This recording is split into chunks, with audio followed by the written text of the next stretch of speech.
if I had a normal family and a good upbringing, then I would have been a well-adjusted person. Depends on what you call normal. Yeah, it does. Well, you know, normal, like a mom and a dad and a dog and shit like that, normal. River Jude Bottom certainly did not have a normal upbringing.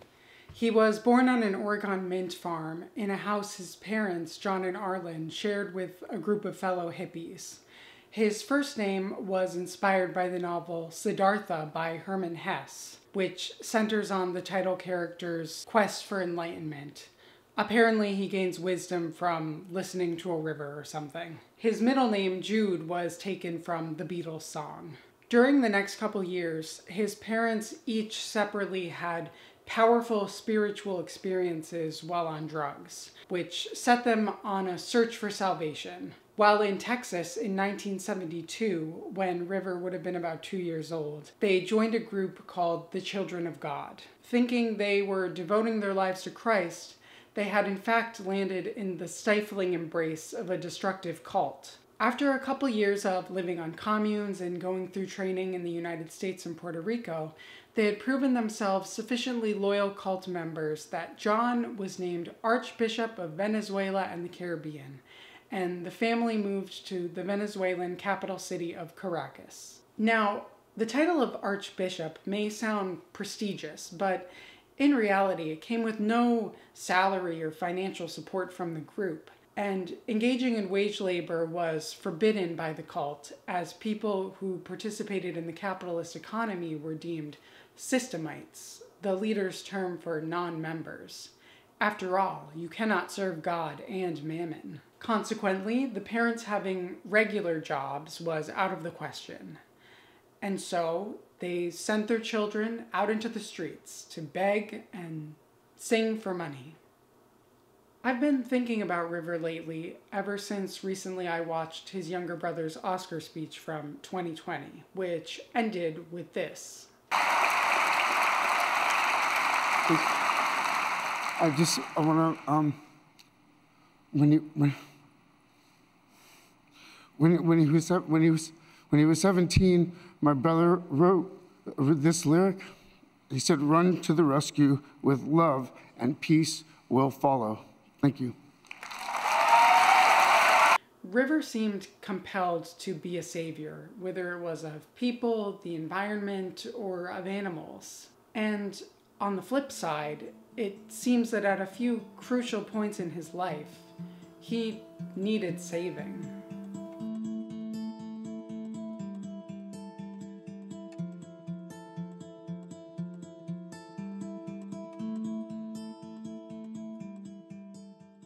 Singing and proselytizing in the streets was a big part of the Children of God's recruitment strategy, and they became fairly well known for their catchy worship tunes. In 1974, they had a hit #1 single in France. My love is love. My love is love. My love is love. Je t'aime, je t'aime. Je t'aime, je t'aime. Once they even sang at the White House for Barbara Bush. It was a pretty media-savvy group, and beginning in the 80s, they made some banging little music videos. Kathy, don't go to the supermarket today. Kathy, don't go to the supermarket today. 'Cause there's a very strange man at the checkout stand. Without a computer ID, there's no way to pay. I know there's a sale and a special on rice. What you don't know is that they're everywhere. Needless to say, they're amazing. Watch out for 666 and their computer chip. No! Anyway, the necessity of busking to feed themselves shaped the Bottom children into talented performers. They became known as Los Niños Rubios que Cantan, the blonde children who sing. In the book River Phoenix, Hero and Heartthrob by Grace Catalano, the young actor recalled, "We did it because we needed money, but we also wanted to pass along love. A lot of people would gather and listen to us. It was really a novelty. We had a whole act together. I'd be strumming on a guitar that was taller than I was at about 100 miles an hour. I knew about 5 chords. That was where I learned to give a lot of joy and happiness from singing. During their years in Venezuela, River and his younger sister Rain were essentially the family breadwinners.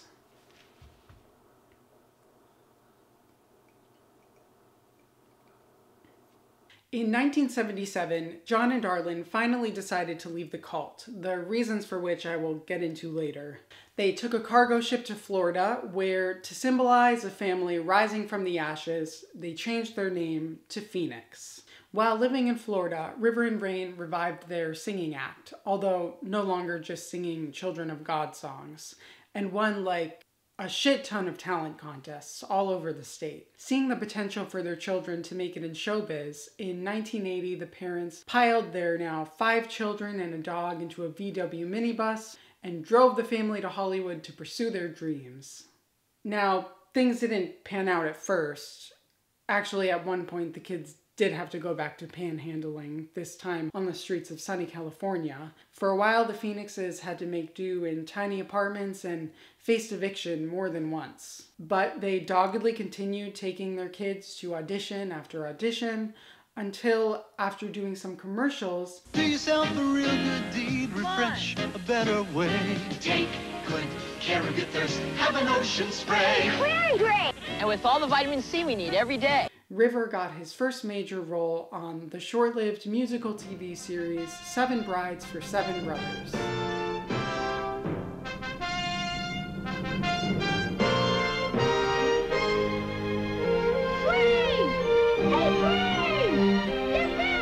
Seven brothers, bold and strong, living in the promised land. No way! I'm not gonna buy any of that crummy stuff. What's the matter, McFadden? Are you chicken? Not wanting the smoke pot doesn't make me a chicken.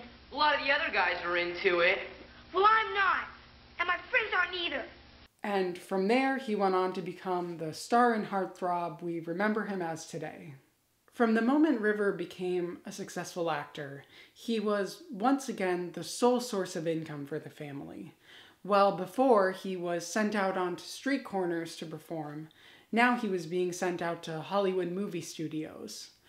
Father Stephen Wood, a Catholic priest who knew and befriended the Phoenixes during their time in Venezuela, remarked, "I got the feeling that parents in the Children of God were exploiting their kids' talents, aware that the kids were more effective beggars than them.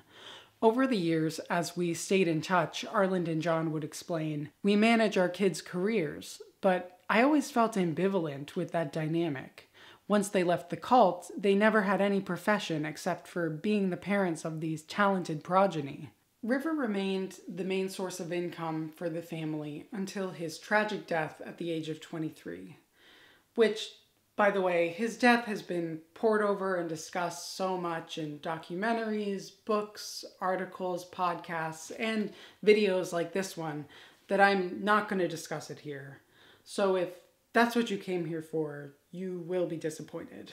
So from here on out, River was the one bringing home the bagels. Eventually, he was financially supporting a pretty sizable group, including his family, hired staff, and people who just kind of lived on his property in Micanopy, Florida. River's friends with actual jobs dubbed this group the Klingons and the Tofu Mafia. Arlen acted as the kids' manager. They basically had all 5 of their kids acting at this point. By the way, I should take a moment to mention that eventually Arlen would change her name to Hart. So from here on out, I'm going to refer to her by that name. Mr. Phoenix had previously been a caretaker and landscaper, but could no longer work due to a back injury. In an interview for In Search of River Phoenix, The Truth Behind the Myth by Barry C. Lawrence, John's Aunt Frances said, "When they went to LA, they started playing on the streets. They'd put out the pan and they'd get money. They kept doing that, then the police would make them leave and they'd go to another spot. That's the way I understood they got their money to live on. Johnny claimed he was hurt his back or something, and never could work. I think he was too lazy to work." I feel like we all have relatives who would say things like that about us. Except in my case, it's true. So the entire household depended on this teenager, and not just financially. The parents saw their children, River in particular, as kind of spiritual saviors who were gonna make the world a holier place through their acting and their message. Ethan Hawke recalls a conversation with River while they were both filming Explorers, River and Ethan's first big movie. He remembers River saying to him, "I'm going to be famous, definitely, rich and famous." Ethan then asked, "Why? What's so cool about fame?" To which River answered, "I'm doing it for my family." Ethan recounts, "After that night, I really saw the heavy trip his family had laid on him. To them, he was the second coming, the man of the house at age 14. Actress Martha Plimpton, who dated River for several years, remarked after his death that they brought him up to believe he was a pure soul who had a message to deliver to the world. But in moving around all the time, changing schools, keeping to themselves, and distrusting America, they created this utopian bubble so that River was never socialized. He was never prepared for dealing with crowds and with Hollywood, for the world in which he'd have to deliver that message. And furthermore, when you're 15, to have to think of yourself as a prophet is unfair." His parents saw him as their savior and treated him like the father. While the family had physically left the children of God, they seemed to still hold on to some of the core beliefs, namely that the world, particularly America, was an unholy place, and it was their job, through River, to save it. So, on top of providing for a large family, this teen and then young adult also bore the pressure of low-key saving the world. Under the weight of this considerable responsibility and thrust into fame at a young age, it's not exactly shocking that River would struggle with drug addiction. He was never really ecstatic about Hollywood fame and didn't even like to think of himself as a celebrity. Because you normally don't I don't do television. I don't want to sit there and be a puppet and you become more of like a speaking piece for their show than your own film.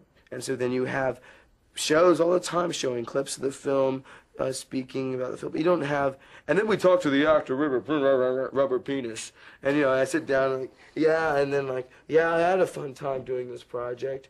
Yeah, it's just stupid, man. It's just a waste of time. It bores me, and it scares the shit out of me too, to be frank. To be in front of a camera? Oh, it's so frightening. Oh. That's why when I'm on set, I never look at the camera. I'm very frightened right now. I'm dealing with it somehow. Yeah, you're dealing with it quite well. But I really am frightened. His real passion was actually for music.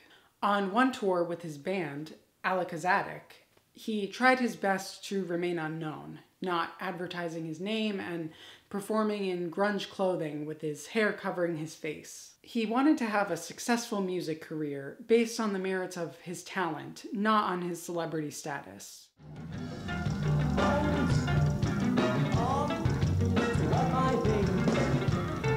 Hart later stated in Esquire magazine that, as River grew, he did become more and more uncomfortable being the poster boy for all good things. He often said he wished he could just be anonymous, but he never was. When he wasn't a movie star, he was a missionary.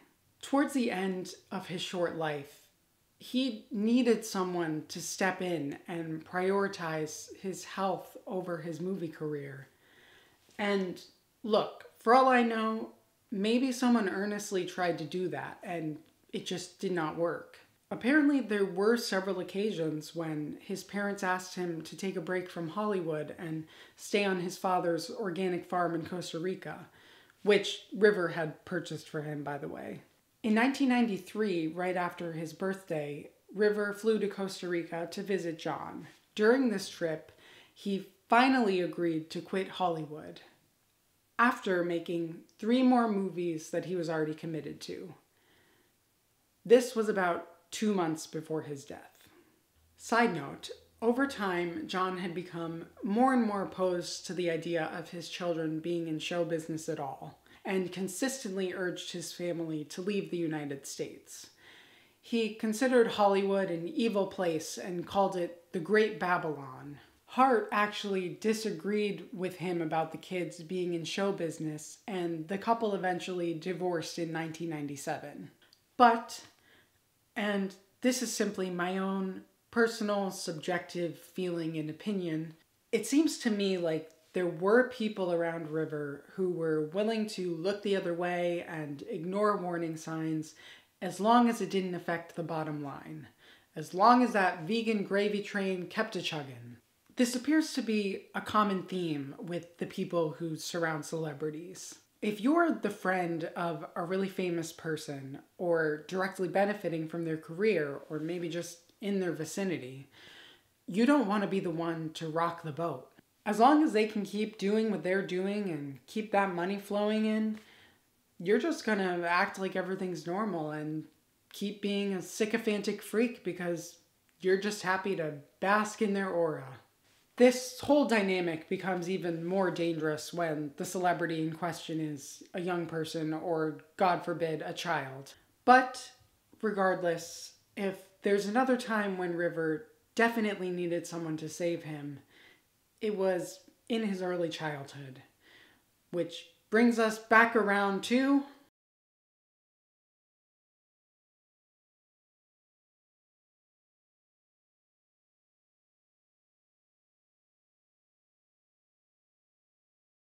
Tonight, an extraordinary account of a mother's struggle to save her children from a cult. Now, you may never have heard of the Children of God, but it's out there. In public, members constantly invoke the name of Jesus, but in private, they reportedly see child sex and incest as part of their gospel. And yes, we've been bad. We're thankful for your love and for sending the searchers to give us a chance. We vow to do our best. After you're gone, oh Dad, it's gonna break my heart, the love you've shown to me. After reading your letters, the first thing I thought was, Dad, I don't want you to leave. And yes, we promise that we'll carry it on. At least we'll try with all of our heart. But before you go, we just want you to know, oh Dad, we're gonna carry it on. The Children of God has alternatively been called the Family of Love, and the Family International, which is what it goes by today. Yes, it still exists, although in a much diminished and altered form. But here I'm going to refer to it mainly as Children of God, although it officially stopped calling itself that after 1978. The group was founded and led by a sexual predator named David Berg, who twisted the words of the Bible to justify and normalize his own proclivities. At first, his teachings seemed basically like a hip version of evangelicalism, which sprung up on the streets of Huntington Beach, California in the late 60s. Literally, it was evangelicalism for disillusioned hippies. Over time, however, his pronouncements became more and more extreme and increasingly centered around sex. And I preach sex, boys and girls, hallelujah!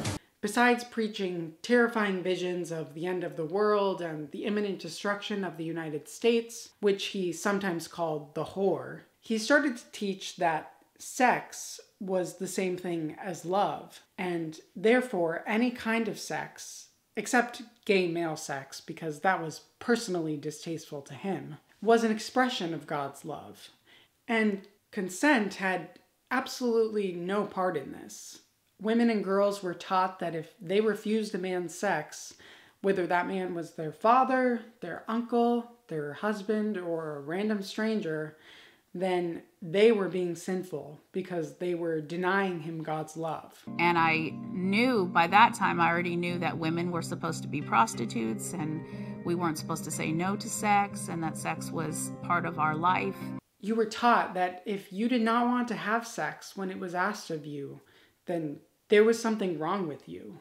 Eventually, David's teachings morphed into the explicitly stated doctrine that sex between adults and children, and even infants, was also an expression of God's love.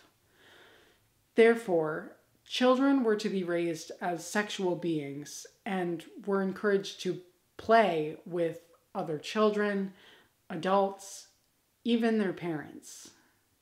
I just want to say that this is not meant to be a comprehensive history or deep dive of this cult. I haven't even mentioned the Mo letters, the child prison camps, the anti-Semitism and racism, or Ricky Rodriguez.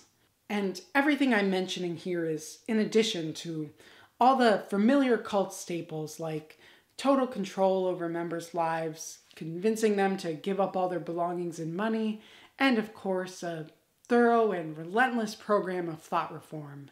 This group has it all. This is simply a very brief and incomplete overview to give you some idea of the kind of group River spent a good chunk of his childhood in. As you may have guessed, this group was, and possibly still is, absolutely rife with unimaginable abuse that was not only tolerated, but explicitly encouraged. Many people who grew up in this group have tragically gone on to take their own lives, and many others have attempted it. I gotta tell you, learning about high control groups is a hobby of mine. I've consumed a lot of cult content, and this is possibly the worst I've ever heard of. Objectively, I know it's impossible and pointless to rank them because all destructive cults are horrible and ruin lives. But for me, personally, this one's gotta rank near the top. River rarely spoke publicly about his time in the group, and never at length. He would usually kind of gloss over it in interviews and sugarcoat it. So where were you brought up? All over. From 3 to 7, I was in South America, Venezuela and Mexico and Puerto Rico. Do you remember it all? Yeah, I remember real well. And was it fun? I mean... Yeah, it's pretty day to day. It was pretty spontaneous. You know, we didn't have a place to live, so we just kind of went all over the place. So what did your parents do during that time? They were missionaries. They were doing missionary work down there. Well, in the missionary group, I learned how to play guitar, and so we were into entertaining. And sometimes his parents also repeated this line about them just being independent missionaries. I've noticed that a lot of media outlets kind of go along with this innocent spinning of the cult. The wildest example I've seen of this is an article from TV Guide magazine about Heart, which refers to the Children of God as a Christian teacher bunch. I mean, technically they're not incorrect, I guess. For a more typical example, in this 2011 Guardian article about Rain Phoenix, they refer to it simply as a religious sect for which they worked as missionaries, supporting themselves by fruit picking and other odd jobs. It was a laid-back, free-spirited, hippie existence. The only substantial insight we really have from River is an interview he gave to Details magazine in 1991. Details was a men's fashion and lifestyle magazine which frequently featured celebrity interviews. To give you just a small taste of what this publication was like, in 2002, they released this issue with the cover reading, "Can we ever forgive Justin Timberlake for all that sissy music? Hey, at least he got into Britney's pants." While at the top was the charming headline, "Forget feminism, why your wife should take your name." In 2004, they also released an article about Asian men that was incredibly racist and homophobic. I don't even want to show that one. The magazine ceased operations in 2015. In River's interview for Details, among questions like, what's the best song to listen to when you're feeling sexy? Questions about his bleached hair and also this doozy. The interviewer asks, is there anything you did at an early age that you wish you had waited for? To which River answers, yes, make love. Interviewer, how old were you? River, 4. Interviewer, with whom? Another 4-year-old?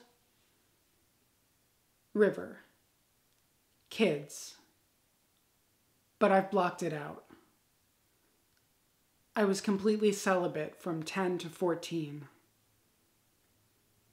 The journalist just moves right on from this, by the way, seemingly unfazed. His parents have claimed they left the cult when David instituted flirty fishing, which was the practice of women seducing and sleeping with outside men to recruit them into the group.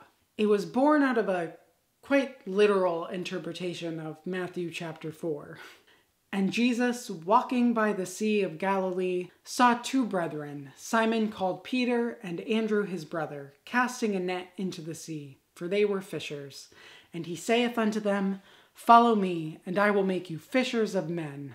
This practice was abandoned in the late 80s, supposedly because of the spread of STIs within the group and the onset of the AIDS epidemic. Hart Phoenix later said of the Family of Love that the guy running it got crazy. He sought to attract rich disciples through sex. No way. The group was being distorted by a leader who was getting very full of power and wealthy. We were serving God. We weren't serving our leader. I find this very interesting. This idea that David Berg got crazy and distorted what was initially a good group. I'm pretty sure he was crazy the whole time. He just hid it better at the beginning. Cults never play their full hand when you first join. They don't tell you about Xenu right off the bat when you begin your journey up the bridge. You've got to be an OT level 3 for that shit. They wait until you've invested years of your life and thousands of dollars. And to say that he distorted the group implies that it first existed independently of him, and he came along at some point and steered it away from its righteous path. It was the David Berg show right from the start. It's just you may not have known it was the racist pedophile family hour. After leaving the group, John had some thoughts about David as well. He said, he may have been a sexual pervert, but he is still a better man than a lot of people. Which... Father David had sent out a letter to everybody and said that children should be shown how to have sex. And an adult couple came and got me in the night and showed me how to have sex. He would call different women up to his room where each of the women in the household would spend time with him. And this was on a rotating basis. One day I was called into his room and he said, well, you're now going to become one of my wives and we're going to get married. I'm only 13. This is this is crazy. And there was no, do you want to, do you not want to? No, we're getting married. He puts a ring on my finger. From here on out, you are mine and you answer to me. And after that, we had, intimacy. They put this silver ring on my hand and he said, I now wed thee, I, David, now wed thee. I was supposed to be now one of his wives and I was his grandchild. He also wanted to have sexual relations with me. Okay. I just want to say that they were both quoted saying these things in a book from 1995. So their views on the cult leader may very well have changed in the ensuing decades. Also, I think statements like these can be seen as a testament to how long it can take to fully recover from high control groups and gain perspective on what happened to you. Just because you physically left a cult doesn't mean you've completely left it mentally. I have no idea whether John or Hart Phoenix knew of any child abuse going on, but seeing as they were pretty high up members of this group, John being an archbishop and all, I have questions. I wasn't able to find exactly where the position of archbishop fit within the hierarchy of the children of God. And by that I mean I was too lazy. For frame of reference, in the Catholic Church, archbishop is only 2 levels beneath the Pope. It's hard to know how much they would have been aware of, so my aim here is not to call them out. Also, people under the influence of cultish groups will do and accept things they never otherwise would. Otherwise decent people can be made to go along with horrific acts. Either way, it was clearly not a safe upbringing for children. God, I didn't mean for this video to become a sob story. The last thing I want to be is maudlin. Why don't we switch gears?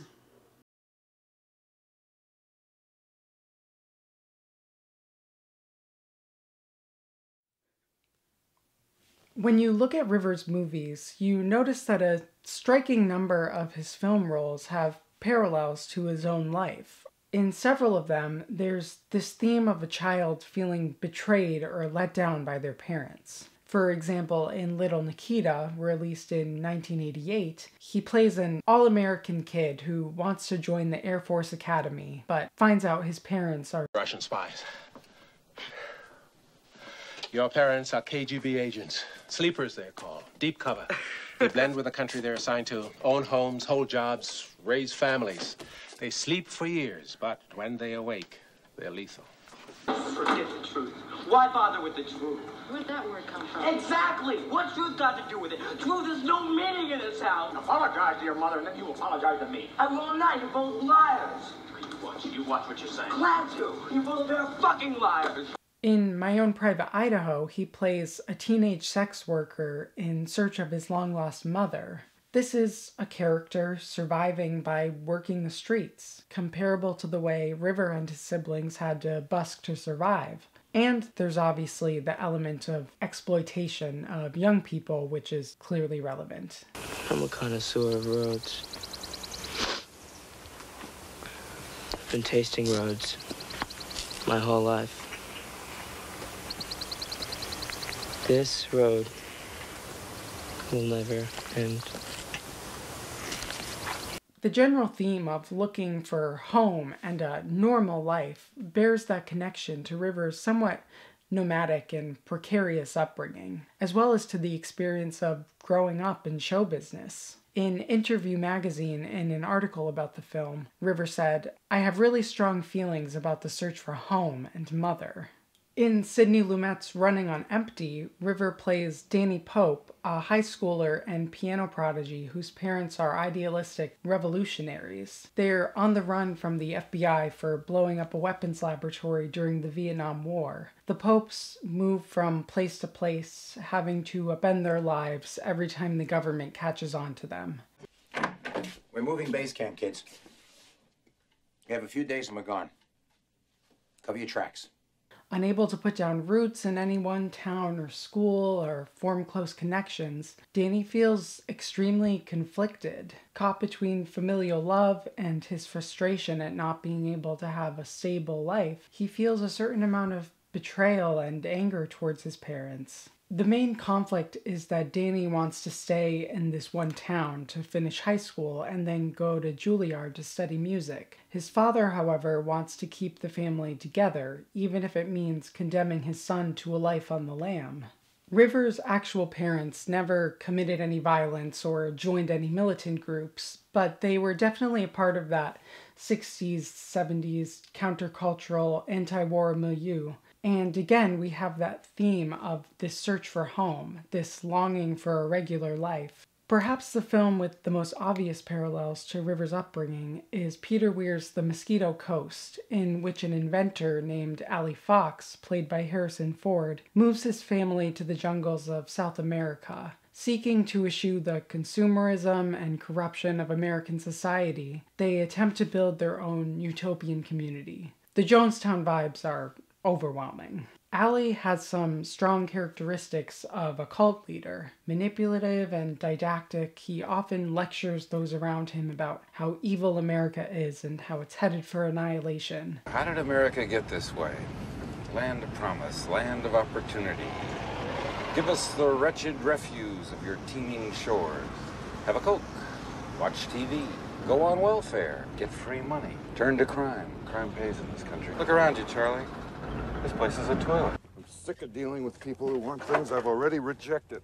Things they see on TV. They talk about nuclear destruction as if it were a game show topic. All winter, Father had been saying, there's going to be a war in America. It's coming, he said. We eat when we're not hungry, drink when we're not thirsty, we buy what we don't need, and throw away everything that's useful. Why sell a man what he wants? Sell him what he doesn't need. Pretend he's got 8 legs and 2 stomachs and money to burn. It's wrong. Wrong, wrong, wrong. $3.99. Don't want it. That's what you asked for. Who are you working for? The Japanese? Look, made in Japan. I don't want my hard-earned American dollars converted into yen. I want an American length of rubber seal. Goodbye. Or maybe I should have said sayonara. At one point, in order to scare his wife and children into staying with him in the wilderness, he straight up lies to them, telling them that the US has been completely leveled in a nuclear explosion. John Phoenix also believed that America was fundamentally wicked, which, understandable. And as I mentioned earlier, tried to get his family to move with him to Costa Rica. The other obvious figure comparable to Ali Fox is, of course, David Berg, who likewise preached of imminent nuclear Armageddon and urged his followers to escape the Great Whore before it was too late.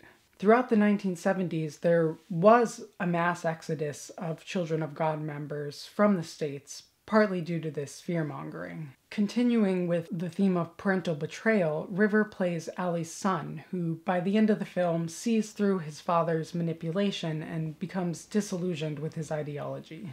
Dad? What? I want to go home with you. I don't think that all artistic work is secretly autobiographical. I don't want to minimize River's talent as an actor by suggesting that he was really playing himself in these movies. You could easily point to a million different ways in which these characters and stories are completely different from his real life. I do, however, think it's interesting and worth noting the kinds of themes and stories he tended to be drawn to.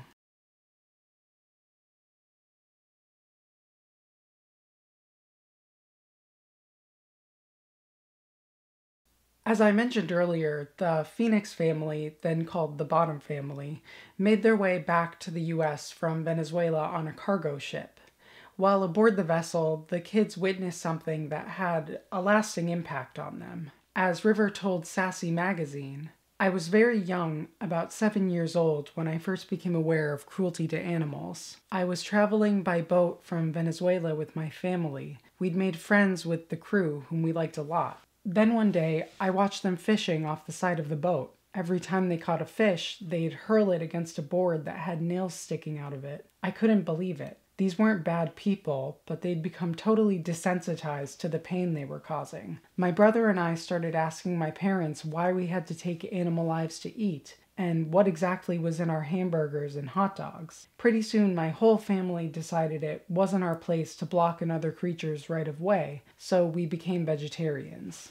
A few months later, at the urging of the children, the family went completely vegan. Joaquin would later also cite this incident with the fish as the catalyst for his passion for animal rights. At that age, me and my siblings witnessed fish being killed in a really violent and aggressive way. He even made this PSA. In water, humans drown, just as fish suffocate on land. It's slow and painful and frightening. And we do it to more than 1 trillion fish every year. It kind of makes sense that someone who had been helpless and victimized as a child would grow to empathize with and want to protect other victimized creatures. The fight against animal cruelty and exploitation was something River was passionate about for the rest of his life. He supported and campaigned for groups such as the Animal Legal Defense Fund and People for the Ethical Treatment of Animals. He told the Animal's Voice magazine, "We need an extreme movement because what is happening to animals is so extreme. Some misinformed people claim that animal rights activists are terrorists, but these people are simply ignorant of who the real terrorists are. The companies and industries that torture literally billions of animals each year." He attended PETA's 1989 Rock Against Fur concert and did an ad for them. Hello, I'm River Phoenix, and if you care about animals, here's some good news. People for the Ethical Treatment of Animals can show you easy ways to help out. It's up to us to take care of all our friends. His band recorded a song for the PETA benefit album, Tame Yourself. Here's River hanging out with Katie Lang and Liza Minnelli at the Tame Yourself album release party. Once, when he went to a restaurant with his girlfriend at the time, actress Martha Plimpton, she ordered soft-shell crab, and he walked out of the restaurant and broke into tears on the street. "I love you so much. Why?" he pleaded. While filming on location for Dark Blood, the movie he was making when he died, there was a scene involving a dead snake. When it came time to film this, and it wasn't just a prop, but a real snake, River locked himself in his trailer and refused to come out until they showed him a death certificate for the animal. He called his agent in a frantic state. "Iris, they're killing snakes. They want me to work with murdered snakes. They poisoned them, or strangled them. I don't know. They're liars. They say the snake died of old age. I don't believe it. They're liars. Fucking liars. All of them. They killed the snake. They're murderers. Murderers!" Keep in mind that at this point, he had been off drugs for 2 months. He was out in the desert. Judy Davis was bullying him. What I'm trying to say is, he was having a hard time. This identification with the other, with the vulnerable, extended beyond non-human animals to other groups deemed outsiders. We can see this in his approach to playing a gay sex worker in My Own Private Idaho. Now, many straight Hollywood actors have played gay characters. And I say straight, but we really don't know what River's sexuality was, and I feel like it's pointless to speculate. But he more or less presented as straight to the public.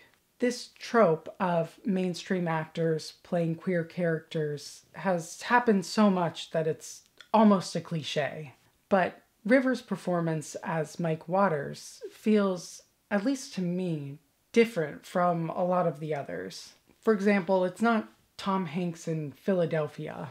Like, it's not this famous actor playing a tragic, saintly gay in this important movie about discrimination and human rights. In that same Details interview from before, the journalist asks him, "Did anyone warn you that it might be risky to play a gay character?" To which he just says, "Man, that is so stupid." He didn't shy away from it in the slightest. In fact, he actually rewrote a scene in the movie to make Mike explicitly gay and in love with Keanu Reeves' character, Scott. In an earlier draft of Gus Van Sant's script, that was left ambiguous. It was the campfire scene, and initially it was just a brief exchange, but River made it significantly longer. From his rewrite, we get one of the most heartbreakingly beautiful professions of unrequited love in cinema, in my opinion. Also, to research this role, River spent time with and interviewed actual street hustlers in Portland. And by spend time with, I mean hung around incognito with them on the street and in clubs, just observing the gay Portland scene. Well, as far as we know, just observing. You can find footage of him online interviewing a couple of these street kids. One of them, Mike Parker, even has a small part in the movie. When I watch that footage of River talking with them, I could be wrong, but I get the sense that he doesn't consider himself separate or above these kids. He's very casual, smokes and drinks with them, jokes around. There's this one moment I like when River tells one of them, "You should meet my parents. You'd dig them." From the very beginning, Heart Phoenix instilled in her children a love for the earth. Once, on a day off from a film shoot, actor Anthony Clark tagged along with River and his mother to a redwood forest, where Hart encouraged him to literally hug a tree. The vegan James Dean was a lifelong supporter of the environmental movement and saw environmentalism, animal rights, and other political issues as deeply interconnected. In an article for Vegetarian Times in 1988, he said, "Vegetarianism is a link to perfection and peace, but it's a small link. There are lots of other issues. Apartheid, vivisection, political prisoners, the arms race. There's so much going on in this world today, so much ignorance among people. That's not to say I'm not standing amongst everybody, but the point is, what can we do now?" That's the thing about vegetarianism. It's an individual's decision, and it's something you have control over. How many things do we really have control over? He supported groups like Greenpeace, EarthSave, a group started by John Robbins, which promotes plant-based diets, and Earth Trust. Here's a photo of him with Captain Watson, the founder of the group Sea Shepherd. In 1993, he also purchased swaths of rainforest in Costa Rica to protect them from being cut down. Although, according to a friend, he later felt confused and unhappy about this when he realized the land he purchased was no longer available to indigenous people to make their livelihoods off of. In 1990, he penned an article for Earth Day in 17 magazine, detailing the main environmental threats facing the planet. He writes about global warming, rainforest destruction, garbage and pollution, the hole in the ozone layer. Thankfully, in the 30-plus years since he wrote this, all of these problems have been solved. Well, I think the hole in the ozone was, at least. Go humanity. When I read this essay, I was somewhat surprised by a few lines. In a section about the destruction of the rainforest for meat production, River writes, "One reason our Central and South American neighbors have participated in this destruction is because of the tremendous debts they have to countries all over the world. By exporting meat, they make some of the money they need to pay back these debts. I say we should figure out a way to forgive them their debts so we may all live." I find this worth noting because here we see this sprout of an idea, this connection between economic imperialism, global inequality, and environmental destruction. It shows a certain level of political awareness and nuance that I think is remarkable for a 20-year-old, especially a celebrity who never received much formal education. Overall, River was a kind and sensitive person who didn't hesitate to help someone out and didn't view himself as better than others. You know, I swear I really didn't mean for this to be a hagiography. I'm just a dumb whore who loves River Phoenix, okay? A musician named Frank Meyer, who met River at Frank Zappa's house, knew some other famous teen actors, and from that, basically assumed they were all douchebags. But River, he said, wasn't like those other guys at all. He was a normal dude, very charming, quiet, kind of in his own world, really good looking, but not rubbing it in your face. During production of his movie Silent Tongue, released in 1993, there were just 4 trailers which were reserved for the big-name actors. When River found out that his co-star, Sheila Tousey, required long hours for her character's makeup and for vocal exercises, he offered to give up his comfortable trailer and swap living quarters with her. While filming Dark Blood, he would sometimes volunteer to help the crew take down lights and stuff or lug around equipment, which he was not obligated to do in the slightest, and is like unheard of for a big-name movie star. When he first met the director of that movie, George Slizer, to discuss the film over lunch, George mentioned that he had a headache. River apparently immediately left the restaurant and ran down the street to a pharmacy to get him aspirin. These are just a few small things, but I think they give a tiny glimpse into the kind of person he was. Once, at a party in Gainesville, Florida, where the Phoenix family had settled down, a group of neo-Nazis tried to pick a fight with River.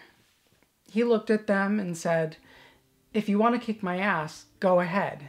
Just explain to me why you're doing it." One of the skinheads responded, "Ah, you wouldn't be worth it."